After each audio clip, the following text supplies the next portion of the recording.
গর্ভবহসিনী বিসঙ্গ খবজাক লাই থাংনাই হরা দামসি সাতামাই সতে থামচি হাই তামা জরা নতুন বাজার থানাও খবজাক দেপাসরি আমচায় কক বাংলাই চপ্রকলাই মানে পাতিমুং পাতিকা উমর নৈচি বানি খরকসা সুহেল মিয়া মুঙ্গই সাফল বাইকে খরক nei borokni sakao চপ্র জানাইনি মুং অরুণ মিয়াতে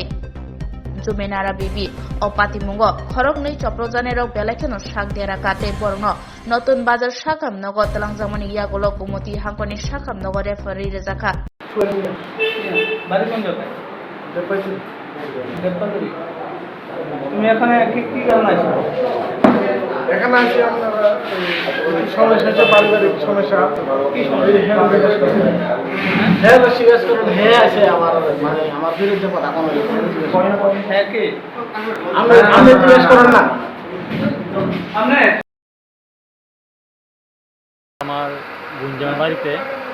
একজন লোক নাম হলো সুহেল হ্যাঁ বাড়িঘর হ্যাঁ নিজের বাড়িঘর ভাঙচুর করতে ছিল তখন এত রাত্রে আমার গুঞ্জামাই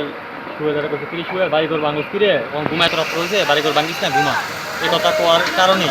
আমার গুঞ্জামাই এবং বোনের উপরে আক্রমণ করতে চাইছে আমার গুঞ্জামাইরে শাবল দিয়েছিল বুকের মধ্যে আঘাত করছে এবং আমার বোনেরও কাজের মধ্যে বাড়ি দিয়েছে এবং খুব ক্ষতি হয়েছে এবং তারারে নতুন বাজার থানার মধ্যে এখানে আনছে তারারে এই হসপিটাল এবং হেরে ধৈর্য ছিল সুয়েলের এলাকাবাসী ধৈর্য এক জায়গায় বাঁধতে রাখছে এবং পুলিশে যায় সে নতুন বাজার পেয়ে যায় সেটা হেরে আনছে হেরে হাত আনছে এবং আমার বোনজামা এবং বোনেরে তাদের শারীরিক অবস্থা খারাপ দিক থেকে তারা দুজনের উদয়পুর হাসপাতালে রেফার করা হয়েছে এবং তারা এখন খুব আশঙ্কাজনক অবস্থায় আছে। আমার বোনজামের নাম অরুণ মিয়া, আমার বোনের নাম জুহেনারা বেগম। সুহেলের বাবার নাম মিজাদ মিয়া। সুহেলের বয়স তো অনুমান 20 থেকে 22। আমরা চাই যে একটা ঘটনা ঘটছে, আমার বোনজামা এবং বোনের তো কোনো দোষ নেই, এই জায়গার মধ্যে হঠাৎ করে যে একটা